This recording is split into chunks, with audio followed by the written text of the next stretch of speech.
What's up, everyone? Welcome on in to another episode of Golf on Tap. Today, we'll be diving into this week's 3M Open at TPC Twin Cities up in Minnesota. And of course, we'll be recapping the final major championship of the season, the 151st Open that took place. Excuse me, rough start. 151st Open that took place at Hoylake last week, and none other than the Weasel. Brian Harman takes it home in not so dramatic fashion. Wasn't really much of a sweat throughout the weekend. He held steady for the most part and just played ridiculously good golf. I know we're going to have some fun comments talking about Brian Harman, the Weasel, becoming a major champion. But before we do, as always, I'm here alongside my good friend, Joey Ricotta, a.k.a. Joey Knows Nothing on Twitter. Go and follow him there. Joey, how we doing? Golf's four majors are now in the rearview mirror, and Brian Harman, of all people, wound up taking it home last week. I certainly was not going to be betting on the Weasel to win the major championship, but now that he is officially a major champion, I don't know if we can call him the Weasel on the show any longer. It doesn't feel right anymore, especially with the convincing fashion that he got it done in. We would say he popped up out of nowhere. He popped up out of nowhere in our minds because this guy, from start to finish, dominated a major championship. That's what it is. And look, there was no way. I mean, I'm going to hold myself accountable. Couldn't do a show for a major. And one, I apologize to anyone that wanted to see us or listen to us last week and didn't get that opportunity. But we also broke a streak last week, Jack, because the Weasel himself popped up and won a major championship. Your boy broke a streak of 4 straight major outrights, and there was absolutely no way that I was betting the Weasel, even if we did a show. So, of course, Brian Harman gets it done and dominates the tournament as punishment. It made it as boring of a major as possible. Look, I'm happy for him. I really am. It's great to do this show with you. Jump back in here to the 3M Open this week. But, yeah, I mean, it was a little bit lackluster, I guess, from a viewership standpoint because of that. And I am very happy for him. And I think it's time to kind of reconsider Brian Harman. All the facts have been kind of in front of our face with him as far as like him being a good golfer and just trending in right directions and things like that. But I never want to pull the trigger, and he just kind of that annoying dude that you just don't want to bet on. And maybe we need to take him more seriously, I guess. I don't know. Yeah, I mean, look, I think we probably have sold Brian Harman a little bit short here on this show because we have nicknamed him the Weasel. But, yeah, a little. That probably doesn't do it justice. He has game. I'm saying that in all seriousness. And I should have probably done a better job of talking about the fact that Brian Harman does have game, and he does consistently pop up at the top of leaderboards, Joey. But when we're talking about an outright market here, and that's what we do on the show, we try to get outrights. Brian Harman before this week hadn't won since 2017, and there was a reason I called him the Weasel, because in terms of outrights, he was absolutely dead to me because he just weasel up the leaderboard, never really have a true chance at contending for the win, and he winds up finishing T3. But, you know, in hindsight, we probably put that against Brian Harman for far too long. As much as I do poke fun at him, I was super excited to see him get the job done. It was cool seeing, you know, a 5'7", 160-pound guy go out there and beat all the best in the world, the longest players in this era where length is talked about and glamored on so much. It was cool to see a guy like Brian Harman just go out there, hit fairways, hit greens, was absolutely electric with the putter all week long. I mean, missed one putt inside of 10 feet. He was absolute stones. And I'm glad I actually decided not to pull the trigger on live betting on either Saturday or Sunday, because I just kind of felt like, I mean, also Brian Harman was up, 5 shots going into each day, but just based on how steady he had been. And also on Saturday, when he made those 2 bogeys on the first 4 holes, how remarkably well he was able to bounce back throughout the week. Actually, he made 6 bogeys and he responded with a bounce back birdie on 4 of them. So incredible stuff from Brian Harman. Man, it's crazy that he's a major champion, but because of that, Joey, I think in honor of Brian Harman as tradition here on the show, I got to pour one out for the nickname the Weasel because it's gone. I can't call Brian Harman the Weasel anymore. He's a major champion. It just isn't fitting. And more than that, Joey, he's on the Ryder Cup team now. We're going to be seeing Brian Harman playing for the United States in Rome in a couple of months. That's how big of a win it was for him. So yeah, a little bit of a lackluster last major championship of the season, which leaves a little bit of a bittersweet taste in my mouth. But yeah, it was a cool moment, and happy to see a guy like Brian Harman win. But that being said, I think we're ready to dive into the 3M Open, unless you got any last thoughts, Joey, or are you ready to move ahead? Yeah, just quick thoughts, I guess. I talking about Harman, dude, I'm pretty sure we messaged each other on Saturday morning and like, oh, yeah, he's feeling Rahm. He's feeling Jason Day breathing down his neck. And just never happened. Like, and then I don't know if you caught it, Jack. You probably heard it, the post-game or post-tournament interview where he's talking about buying a Kubota tractor and just don't tell his wife how much it costs, and like, just totally just like grown man go mow my yard after like whatever. I don't know what just happened. I won a major and I'm gonna act like it's nothing happened. Like, you just won a major, Brian Harman. And yes, you're 5 foot, whatever you are, my height, basically, whatever. But it's impressive as hell. So, like, you do what you want to do, man. Buy that Kubota tractor. Do whatever it is that makes you happy because you deserved it. And, yeah, Jack, I'm excited, though, to kind of bounce into this week as the 3M Open. With that said, the board's a little different. Lighter of a talent pool here this week, of course, coming off of the major.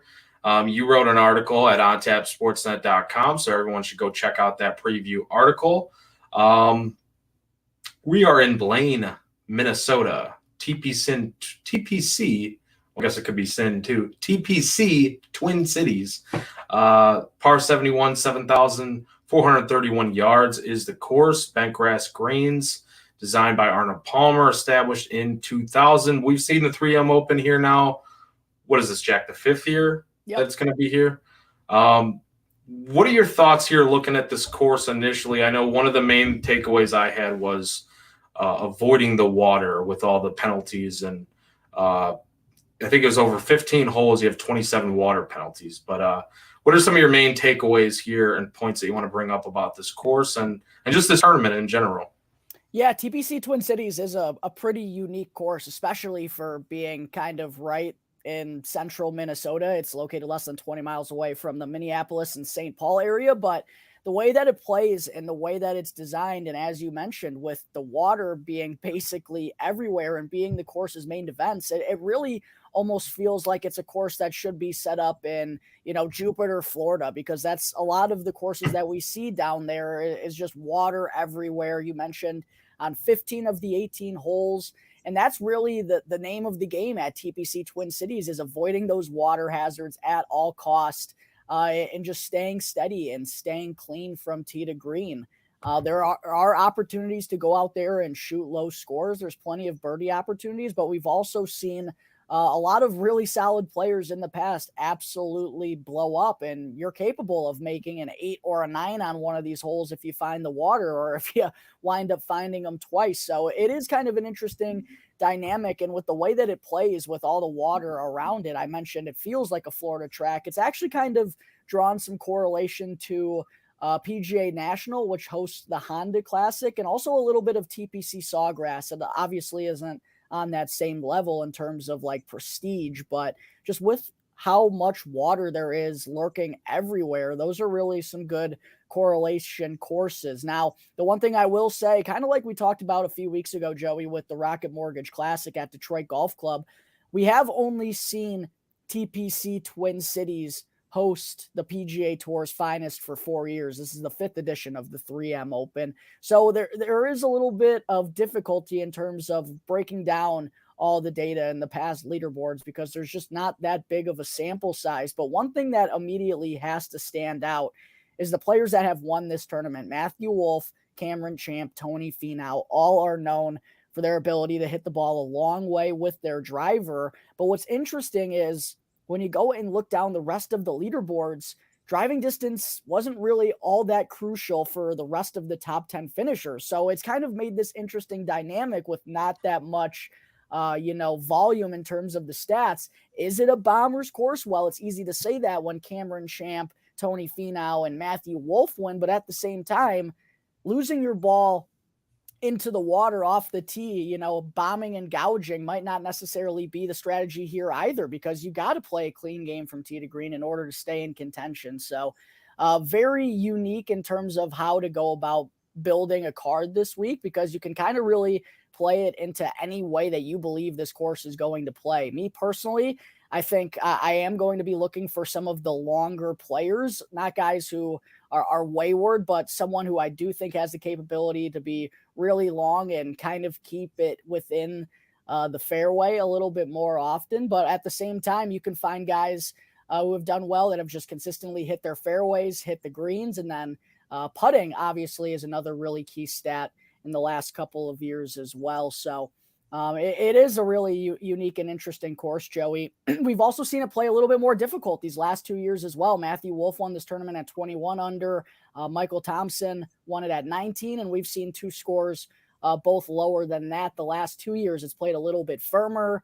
The courses, the conditions have just been a little bit windier, and they've also grown out the rough a little bit too. So quite honestly, I'd probably expect it to be in that 17 to 18 range once again.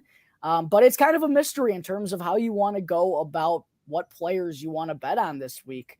And I'm really interested to see how you kind of want to go about it and who you're looking at, because I'm kind of splitting the hairs with everything. I'm going to take some guys who I think are long, and I'm also going to take some guys who can hit the fairway too at the same time. So it's a really interesting course that also produces some really good finishes because of a par 5 18th hole that has a lot of water. So it's a cool tournament, a different tournament that we get at this time of the year, where it's just a lot of birdie fests. This one at least has some different architecture in terms of it. So that's why I'm a little bit excited for this one this week. Yeah, it's not your John Deere. No. I'm excited too. I think it's very much so. I was kind of playing that the scenarios around in my head when you're talking about like putting. That was one of the stats I didn't really look at as much. I did use some bent grass green well putters as part of a strategy, but like I'm kind of looking more on the route too of just driving distance and driving accuracy. It's hard to get both. Yeah. Like you're usually either one or the other. And I'm going to talk about a golfer, one of the favorites in this tournament here in a second, that I kind of noticed a little trend on him this year from last year, a little bit of a difference in his game, talking about just, length and accuracy. But I think you could definitely go multiple ways. I do think it's super important, obviously, avoiding the water. But I think you do want that distance, like you pointed out with the winners. So it'll be fun to kind of talk this over a little bit. I guess we could just start off right at the top then, Jack. What do you say? Yeah, I'm ready. Let's get into it. Before I get into the names, are you starting your card below 20 to 1, or are you going a little bit higher? Probably higher, but I haven't made an official decision yet. But if I had to guess at this point in time, probably higher. What are you? I'm guessing you're in the same boat, knowing you. Man, I was torn. I was really torn this week because there was a guy that I was looking at, and then I found a trend that I did not like. All right, well, let's hear it, because there is one guy at the top who interests me more than the most out of those big four. Yeah, the price thing. Okay, so let's get into it. 16 to 1, Cam Young. 16 to 1, Hideki Matsuyama. Also 16 to 1, Sungjae Im. Tony Finau, same price. So we'll talk about these top four first. Finau, obviously, past champion. Could he do it again? Yeah, absolutely. I don't like the way that he's golfing right now for the most part. Don't like where he's trending at, so I'm not on him. Sungjae Im probably makes the most sense, but you know what? With Sungjae Im, I think what's he going to do? He's going to finish T10 or T7 and call it a day. That's just what Sungjae Im does, so I can't do that. Cam Young, I love him for this course. That's a crazy number. 16 to 1, crazy number. I don't care who's in the field. Hideki Matsuyama. That's the name that I'm like, wow. If you really watch what he's been doing lately on approach, first in the field strokes gain approach over the past 24 rounds. This is the thing that I kind of looked at though. Driving distance down a little bit this year, but his accuracy's up. So maybe he's clubbing down a little bit, sacrificing some of that power to get a little bit more accuracy. The putting's been hit or miss, pretty good at the Open. Not as important here at the 3M, I don't think, for the putting. Distance being important here, though. If he's clubbing down to get better accuracy, I'm not sure if I see Decky pulling it off this week. So the number 16-1 pushed me away again, even though like that's the guy that I probably want the most out of this range. Jack, what are your thoughts? Yeah, this is a very interesting range because most of them have some good results here or on similar courses. They're obviously the best players in this field, and they all kind of have something to prove as we're starting to lead into the FedEx Cup playoffs that start in just a couple of weeks here. So Tony Finau, you mentioned, obviously a defending champion, has a couple of other really good results here, plays this tournament every year. Could he do it? Absolutely. I wouldn't be surprised, won't be upset if he does it at 16-1 with the current form that he's in right now. Sung Jae has some good results here as well, was T2 last year behind Finau, figured it out a little bit last week at the Open, but he's still kind of been all over the place, and I'm just not there yet at that 16-1 price. You bring up some good points about Hideki, man. He has, it's interesting because I talked on the show about Brian Harman getting the job done in this era where length is really being key. A lot of guys on tour have been getting longer these last couple of years as the game has naturally. Hideki Matsuyama is one of those guys who hasn't. So he's kind of lost some of his driving distance. I don't know if he's clubbing down or not, to be honest. Man, he does have 2 T13s in his last couple of starts, and he's been like finishing around T20, and probably he's been playing a little bit better than more people think. I just don't think I can get there on Hideki. I don't know why. I have this feeling he's one of those guys that if he hits it in the water once, he can hit it in the water like 3 times in a row and then withdraw. It literally happened to him last year. So I just have some concerns about Hideki.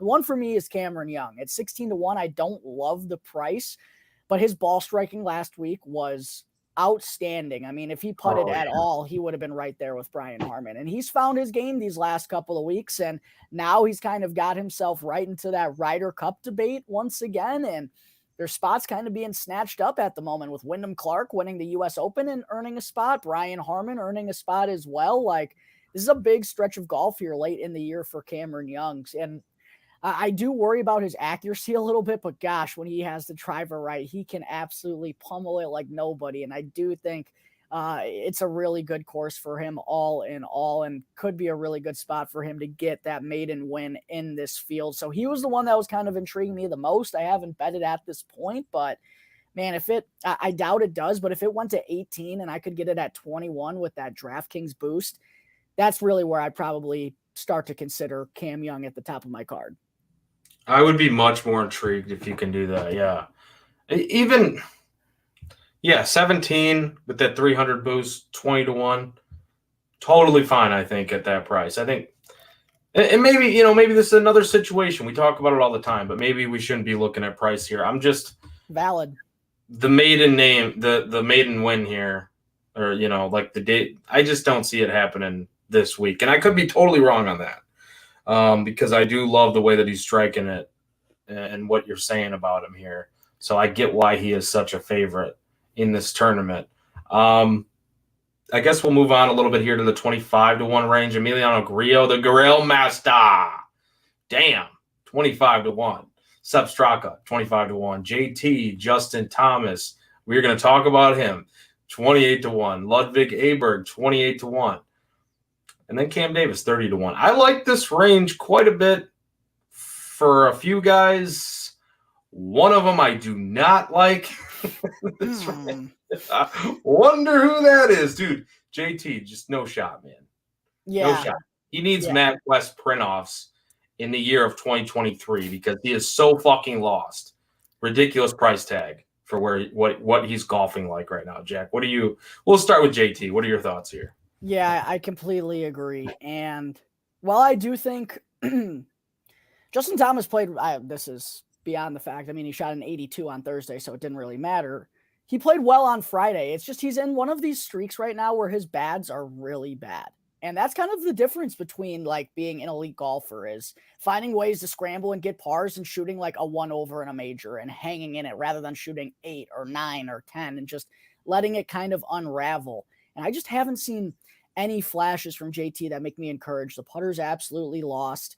Basically just like Tony Finau's is at the same time. Their putters are both absolutely cold as ice at the moment. The approach hasn't been popping like we want to see it from JT when he's at that peak level. So 28-1, I absolutely can't bet that. I mean, if it was 40, it would be a real conversation, 40 to 50, I think.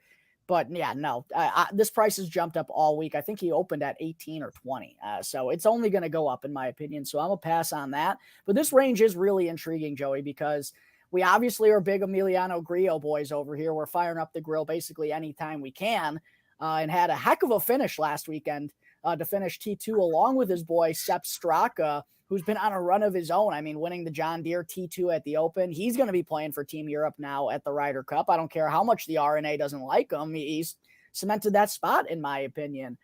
My concern this week is both of these guys are coming back, and I don't know if this narrative is true or not. Anything can happen, but coming back over to North America and being chalk after that big week, I have some issues. And like a chalky Sepp Straka where people are on him, his number opened at 35. He's been smashed down. It's bound to go terrible because what have we learned about Sepp Straka?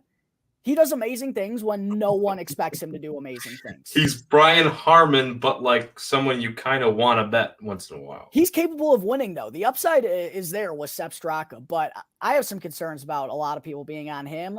I know Grillo has some pretty good results here as well. I'd probably be more inclined to take Grillo over Sepp Straka, but at those numbers, maybe it's foolish of me. I know Sepp is, still has stuff to play for, and Grillo obviously probably wants to keep riding this form, but I have some concerns about the numbers being that short. So I ended up passing on them. The one that I'm curious about, and I don't know if I'm going to get there, I do have some love for Ludwig this week.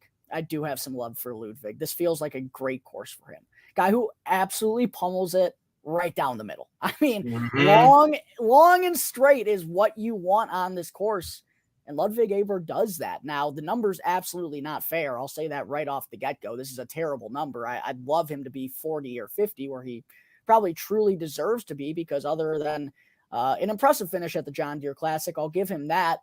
He's kind of been like and this isn't a knock again, but like a T20 guy so far. So I don't think he deserves to be in this range, but man, I'll tell you what, this feels like a great spot for him. I don't know if he's going to win, but just feels like such a good course for him. So for me, it would be Aberg in this range. I haven't bet it yet, but that honestly might be where I start my card if I don't go with Cam Young.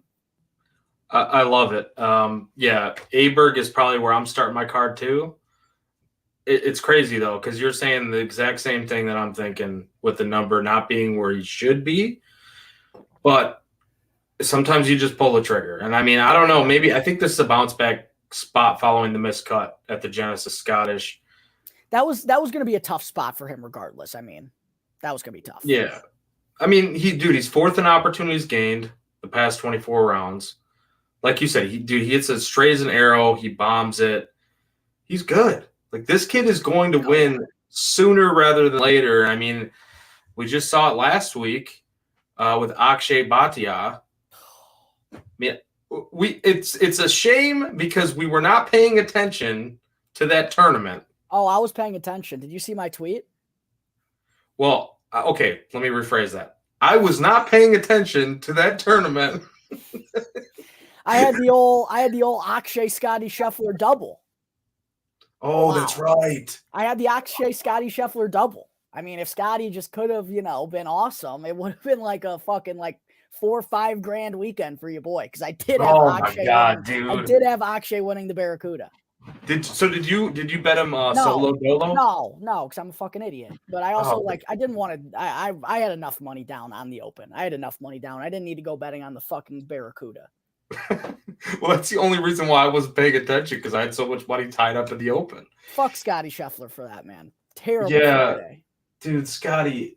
We both were really expecting him that was his time. But anyways, yeah, tough last weekend for you, Jack, on that regard, because you were 100% on Akshay there, and that would have been. It should have been. It not would have been. Would have been. Could have been. It should have been. Really. Yeah. But yeah, I like Aberg here this week. The other guy, I mean, I want to bet the Grill Master, but I do like Grillo more than Straka this week. Oh yeah, I'm on Grillo over Straka. If that's a head-to-head matchup, I would even play that. Like, look to play that. Straka's probably getting hammered with his boy Brian Harman all week. They're planning their trip down to go watch some Georgia Bulldog football together. Dude, I'm just picturing now, like Brian Harman's like he's got the Kubota tractor, and like Straka's like they got something attached to the back of it, and he's just fucking drinking beers and just like cruising around his yard. Just good Southern boys. Yeah, man, they're having a hell of a time. I like Cam Davis actually. I bet him at 40-1 earlier in the week. What's he at? Let's see what he's at right this second. 30. He's at 30. I don't really like it. I don't co-sign that number. Pretty good history at the 3M, the last 3 trips, T12, T28, T16. He's super off the tee and tee to green, not always accurate, but kind of goes back to what you were saying about Cam Young. I feel like this is a Cam Young type of guy, just at a better number. Not necessarily to say that these are the same golfer by any means, but I do like Cam Davis. I liked him at 40-1. So his number must have really got shot down there. Yeah. One thing I will say as well, I forgot to mention this when I was talking earlier. There have been some comparisons to the leaderboards from the Rocket Mortgage Classic and the 3M Open, which were both added to the PGA Tour at the same time. And of course, Cam Davis did win the Rocket Mortgage Classic a few years ago. So perhaps this could be a spot for him. There you go. I hope so. I'll take it. Woodland's been popping up in a lot of models. Yeah, because he hits his approach well and doesn't do anything else. So I guess he's just Russell Henley this week. Yeah, he is. 35-1 is Gary Woodland. Adam Hadwin, 40-1. Stephen Jägermeister, 40-1. Aaron Rye, 50-1. JT Poston, 50-1. Keith Mitchell and Lucas Glover and Sahith Theegala, all 50-1. Again, I like this range quite a bit, actually. Passing on Woodland, passing on Jaeger, passing on Theegala, passing on Lucas Glover. Jack, talk to me though, because I'm here. I got 2, possibly 3 in this range. What are you thinking? Yeah, I like this range as well. Adam Hadwin isn't a bet for me yet, but he probably will be once I get off this show. He's still at 40-1 on Bet Rivers, up to 45-1 with the enhanced offers, by the way. Make sure to check those out and use our sponsor, Bet Rivers. Adam Hadwin, yes. Adam Hadwin, 45-1 though, popped a couple of weeks ago at the Rocket Mortgage Classic, was in the playoff, came up short against Colin Morikawa and lost to Ricky Fowler. Colin Morikawa came up short too, but he's just kind of been a guy that I've been keeping my eye on recently. I know he was disappointing at the John Deere Classic, but he lost in literally all categories. So kind of just a bad tournament across the board, but he has really good course history here. I think this is quite honestly a fair number and a field that's probably a little bit worse than what we saw at the Rocket Mortgage Classic, if I had to call it. So just kind of sticking with my guys. That's a little bit of a theme for me this week. So Hadwin 45-1 is probably going to be bet once I get done with the show. And I also bet the glove, baby, 55-1. I already locked in the glove. He's been playing awesome. 3 consecutive top 6 finishes. The approach has been dynamite. Opportunities, he keeps giving himself a ton of them. And the putter, I mean, ever since he's made that change, we've started to see some spikes, and he's starting to found a little bit and is no longer absolutely hemorrhaging strokes out there. So good run. Guy who's figured it out a little bit with the short stick and gives himself a ton of opportunities. Give me Lucas Glover at 55-1. I was on him at the John Deere Classic a few weeks ago, and he was right there up until the end. So I'm back on the glove again. I was encouraged by what I saw these last couple of weeks while he was over in North America. I like the call. The only reason why I said I was off him is I just was on too many in this range, I feel like. So I had to kind of process of elimination. But he is golfing fantastic. And when he gets on these little heaters, he tends to kind of go on the heater for a while. So, yeah, I think Glover makes a ton of sense here for guys in this range. Hadwin, I'm on Hadwin. Excellent putter on bent grass greens. Yep. So, yeah, I really like Hadwin here.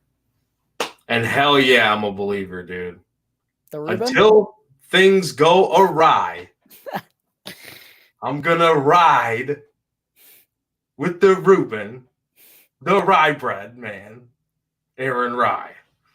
By the way, Jack, I was doing a little Googling last night, and you'd be amazed the type of research that you can come up with when you just start Googling like things like Reuben and rye bread. Did you know the sister? Where is this going? The sister sandwich of the Reuben is called the Rachel. Really? No, I did not know that. That's a fun fact that I'm glad I can add to my knowledge. Yeah, I had no idea either.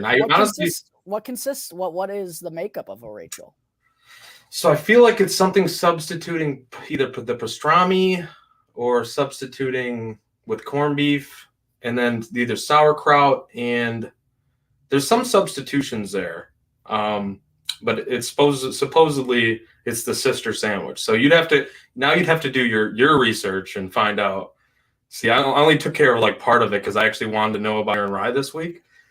So I was like, all right, I'm just getting hungry at this point. I got to stop. Leaving me a little trail of rye breadcrumbs to go with. Yeah, the rye breadcrumbs. Let's go. But yeah, Jack, it's not just the accuracy for me, man. It's not, because the approach, the past 24 rounds, top 5 in this field. Data Golf actually gives him the 5th best odds this week to win the tournament. So, fuck yeah, dude. I'm in on the rye bread man until, like I said, till he goes awry. He's kind of up there for me every week, and I'm gonna ride this train until he gets me an outright. The Postman.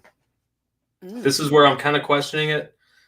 The flat stick, he's starting to cook a little here. Couple of T6s before the Open last week. Solid results here at the 3M. Do you have any thoughts on the Postman? Because I'm like there, and I want to do it. That's the one I have not done it in this range. Yeah, we've started to see JT finally come back alive, and not Justin Thomas. The putter has been popping for Post in the last couple of weeks. The approach has come back, which you like to see as well. I've seen some love for Poston this week. I'm probably not going to get there because I do like some guys a little bit further down, but I definitely think there are worse choices in this range. All right, well, that makes me feel a little bit better here, so I may add that one to the card. After the 50 to 1 range, let's see. Bo Hostler, 55. Our boy, Eric Cole, 55 to 1. JJ Spawn, 55 to 1. Hogard, 55 to 1. Fox, 55 to 1. And then, I guess we could stop there, but 60 to 66 to 1. You have Mark Hubbard, Patrick Rogers, and then Vincent Norman. So pretty good group of names here. I'm not going to go super long this week, Jack, so I'm probably going to find either one or two more in this range, and I have a couple names written down, but what are you thinking here? Yeah, weirdly enough, I'm like pummeling this range, and I don't know how to feel about it. Well, I'm at least anticipating to pummel it. I already have Mark Hubbard locked in at 60 to 1. I've been riding him for a few weeks. It can't stop now, right? Like, I can't stop. I'm not going to bet Mark Hubbard in the playoffs probably, and I don't know if he's going to play next week, so I can ride with him. I mean, the putter's just been so good. He's accurate. The approach has been popping basically all summer long. 60 to 1, I think, is actually a pretty fair number for Mark Hubbard, so I locked that in. I also got some love for Nikolai Højgaard, who's been on an excellent run as of late. 2 pretty good high-end finishes across the Atlantic. Also someone who hits the ball an absolute mile, is also trying to secure his spot on the European Ryder Cup team as well. So I think Højgaard could make my betting card as well. It's probably going to be one of him or Vincent Norman, who's been absolutely cooking. Picked up his first PGA Tour win at the Barbasol a couple of weeks ago. Another strong showing at the Barracuda last week. Played well. I think it was at the Rocket Mortgage before that. Another guy who absolutely hits the ball a mile. I haven't decided whether it's going to be Højgaard or Norman at this point, but one of them is going to make my card along with Mark Hubbard as well. I knew you were going to be on Hubbard. Had to. You know, to me, I lied actually when I was talking about Gary Woodland, saying he was the Russell Henley of the week. Mark Hubbard. The models love him. The models love him. Hollywood Hubbard. He is the Hollywood Hubbard. He's Hollywood. There we go. We got the H's, baby. Yeah, I do like Hubbard this week. I'm on him as well. 13th in strokes gained approach this year. I mean, that's in this field. Give me that. Give me that, baby. I love it. Eric Cole, not always accurate. Doesn't hit it far at all.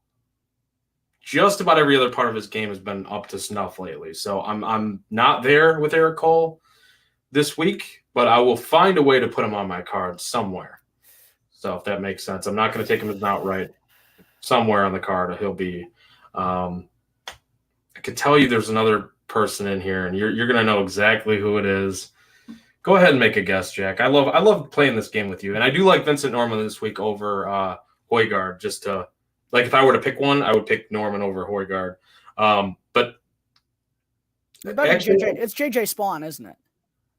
No, we didn't even mention his name yet. Where the hell is he? Did I just fuck up and he's not even on the card? Where did he go? Well, now you have to name drop him because I'll let you know if he's in the field or if you're just a potato. Oh, I missed him when we were mentioning him earlier. Wow. Stupid. Ackroat?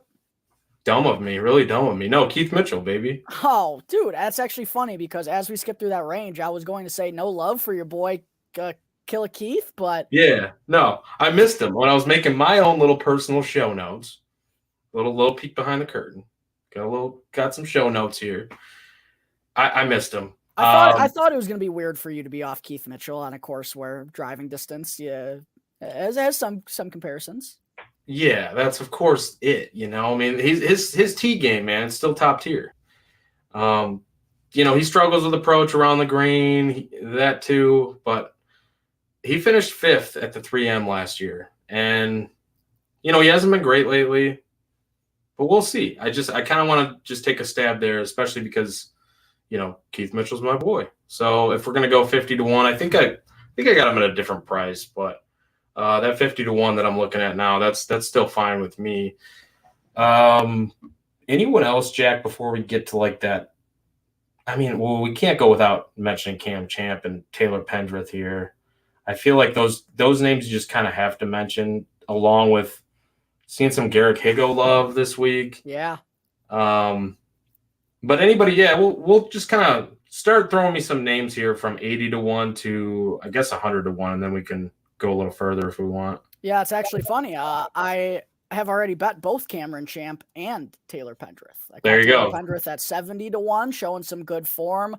Was right there going into Sunday at the Rocket Mortgage Classic. Kind of a similar situation. Actually, no, just kidding. He had a good Sunday at the Barracuda a few weeks ago and finished T6. I like where his game's at. And he's actually mentioned, I heard this on the Pat Mayo Experience this week. He said that there's just something about this time of the year. We saw it last year where he earned his way onto the President's Cup team.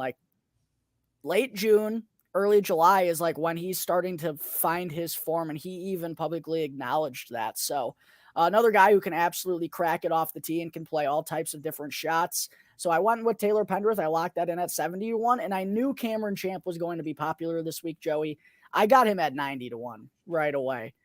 Smashed down to 70, and I just think it was too big of a number for a guy. Look, Cameron Champ, and I've talked about him. I think this was a conversation I had at the Mexico Open as well, where he wound up finishing T8, I believe. He just has a few courses on the PGA Tour where he plays well. And this is one of them. And it doesn't really matter about his lead-in form, despite it actually showing some signs of positive life a little bit. His form usually doesn't matter. He just plays well at those courses that fit his game. And this is one of them. So 90-1 Cameron Champ for a guy who actually has winning upside down here at the bottom of the board, a 2-time PGA Tour winner on a course he's won at before. Yeah, I'll take my chances at 90-1. Easy bet. Yeah, I'm totally for that. With Pendrith, I just don't trust his accuracy. I do like the Cam Champ call though, but Pendrith can absolutely nuke it.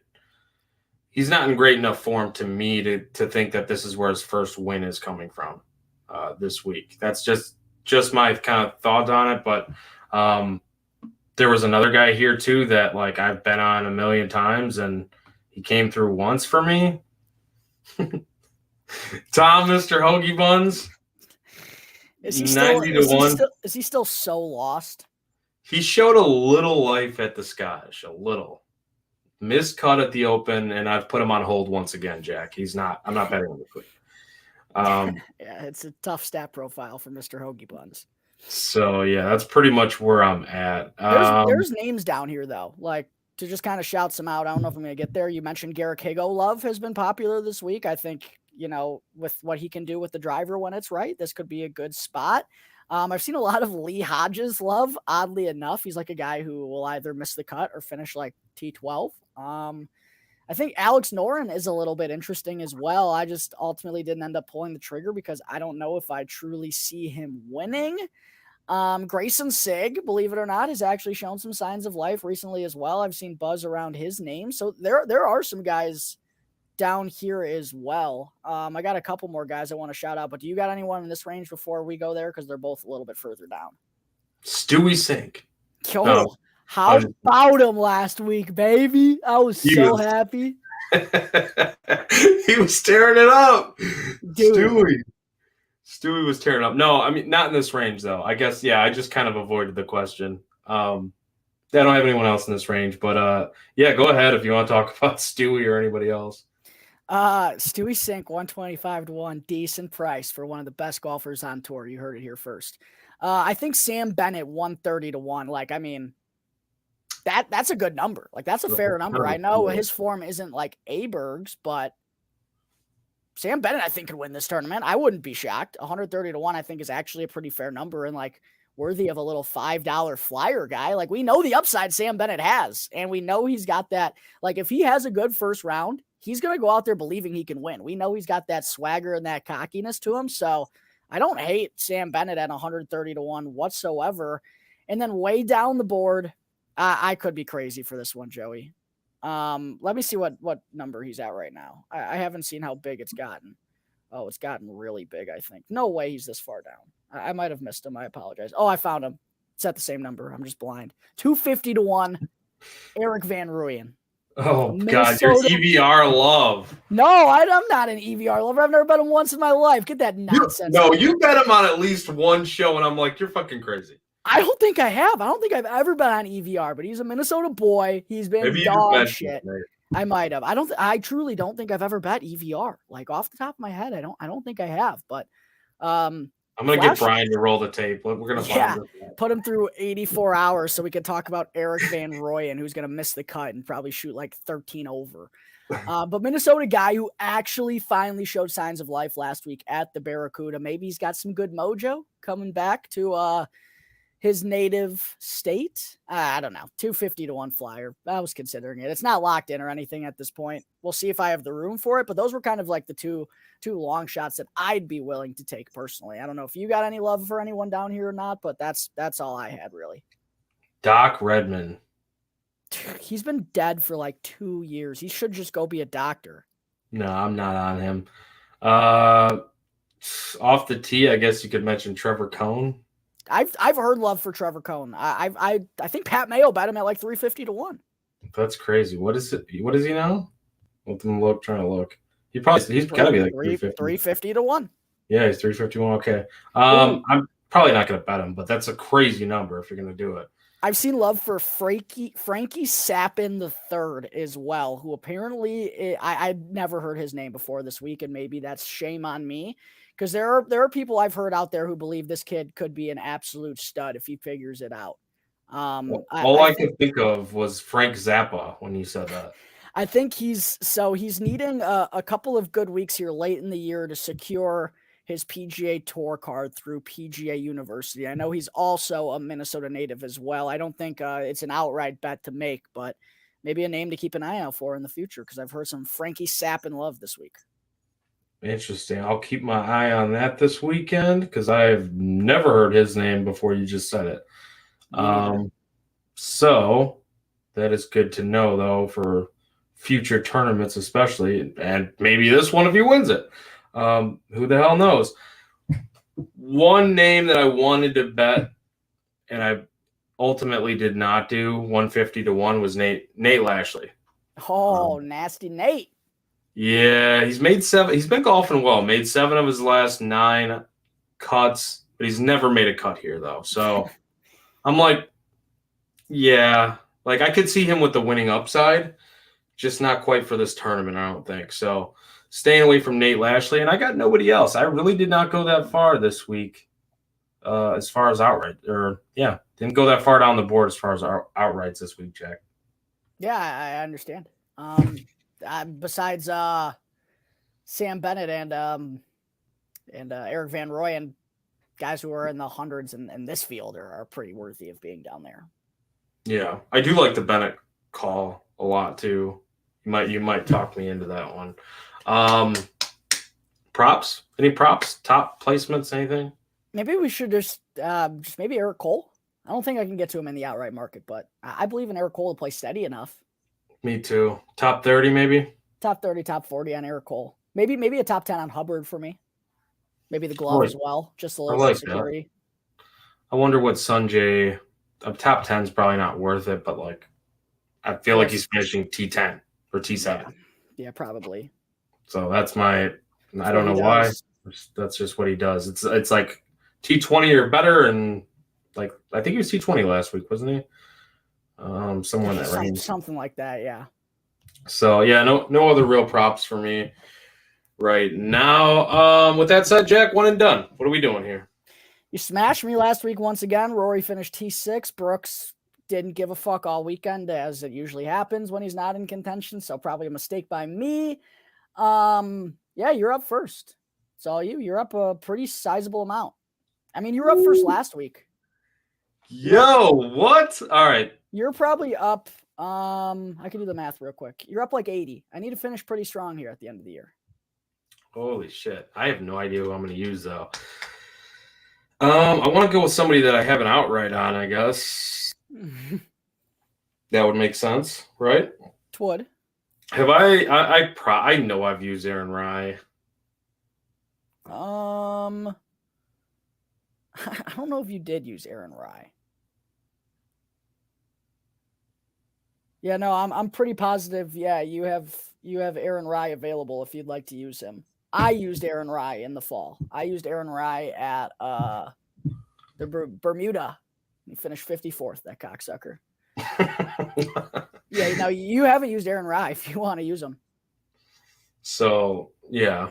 Your Ruben you had, that was, it wasn't a good one. Damn. I want to, but I'm also looking at Aberg. I'm torn. I'm really torn right now. That is consistency-wise, right now I feel safer with Rye, but I feel like that upside with Aberg. Do I need the upside, though, this week? I'm interested to see who you're going to pick. I can't ask you because I have to go first. There might be another course for probably not. I'll probably never use Rye again this season if I don't use him now. If you use Aaron Rye in the playoffs, actually it's probably not too crazy because who knows who we have available left at that point. That's true. But yeah, damn it. I want to use Aberg. I'm going to go with, I don't like the chalk on him though. Let's go with Rye. There you go, Aaron Rye. Yeah, I don't like I don't like chalky Aberg at 28 to 1 or whatever it is. I'm in quite a predicament. So I wanted to go with Cam Young, but I forgot I used him at the match play, which he actually came second. So that was solid. I've used Sungjae, I've used Finau, and I've used Hideki. I think I've used all of them too, right? You have used Hideki, you've used Sungjae, and you used Finau, and you missed the cut at Detroit. Fucker. Man, this is tough. What are you gonna do? Whoa, what are you gonna do? That is tough. This is a tough week. I kind of want to go on a limb, and I want to go with Justin Thomas. Oh my god!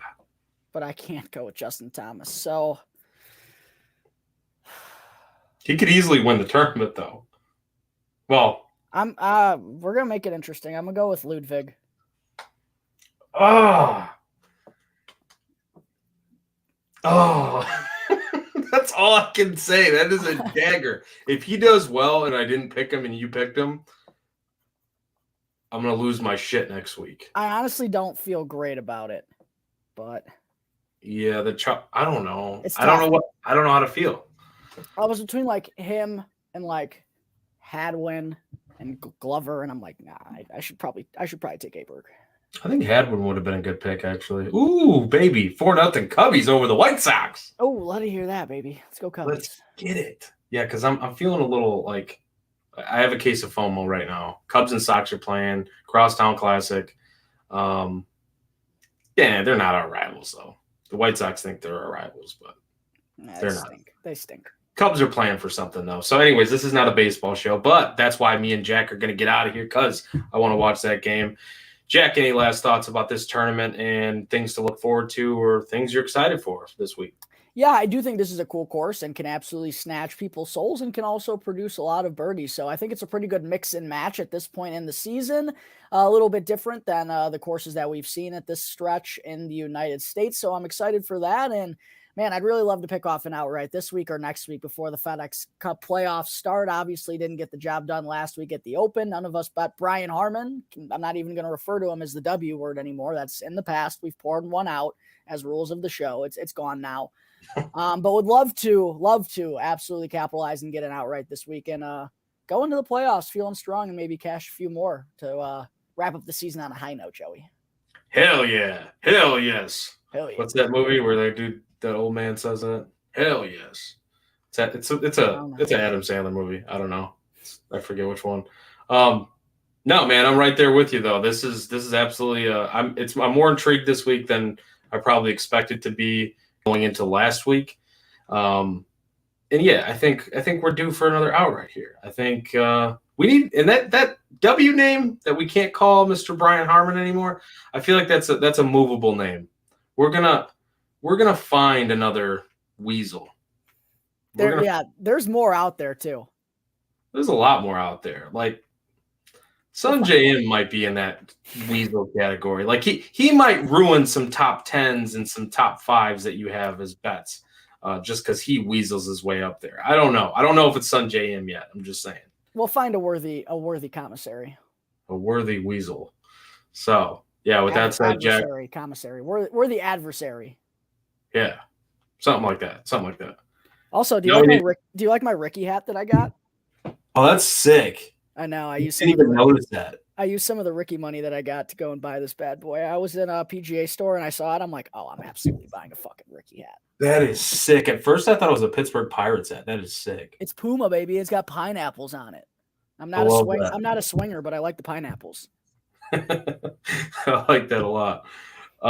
So yeah, that's what you have to do when you get a nasty outright like that, like a just awesome outright. Go spend it on the guy that earned it for you. You know what I mean? Go get yourself some merch for that golfer. Unless it's the weasel. Then go get you a Kubota or something. But with that said, we spent too much time talking about all this other stuff when we said we want to get out of here at 8. It didn't happen. It never does because it's always good talking to you, Jack. So as always, you can find all of our content at ontapsportsnet.com. Jack's articles over there as well. Follow the Twitter account at OnTap Golf. You can follow it OnTap Bets as well for other betting related content. Jack is at Jack Bushman 2. I am at Joey Knows Nothing. We are Golf on Tap. Good luck this week. Hopefully all your bets cash. Crack them, lock them, fuck them, and cash them.